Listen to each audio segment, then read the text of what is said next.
4 penseurs allégués, soupçonnés d'avoir fait entrer au Canada pas moins de 44 migrants au début du mois d'août, savent maintenant ce qui les attend d'ici leur procès. Ogulkan Mersin et Dogan Alakus vont demeurer détenus. Le juge Alexandre Tardy a tranché cet après-midi.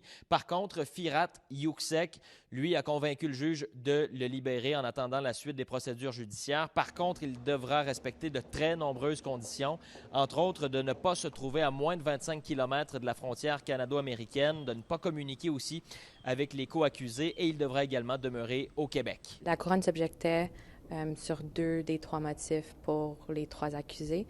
Le premier, c'était pour assurer leur présence au tribunal et le 3e critère qui était pour ne pas miner la confiance du public. Puis est-ce que vous êtes satisfait de la décision qu'a rendue le juge Tardy aujourd'hui? On respecte la décision du tribunal de ce matin, de cet après-midi. En ce qui concerne le 4e accusé dans ce dossier, Tolga Yilmaz, ça c'est celui qui avait été intercepté le 8 août à l'aéroport Montréal-Trudeau alors qu'il s'apprêtait à quitter le pays. Il était de retour en cours ce matin. Il fait face au même chef d'accusation que ses 3 présumés complices.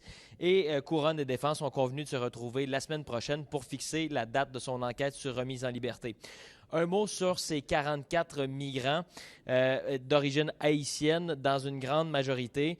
L'Agence des services frontaliers du Canada nous confirme que toutes les demandes d'asile ont maintenant été traitées. Il y en a plusieurs qui ne répondaient pas aux critères et qui ont déjà été retournés aux États-Unis. Mais l'Agence des services frontaliers refuse de nous dire combien. Guillaume Cotenoir-Lacroix, TVA Nouvelles, Sherbrooke.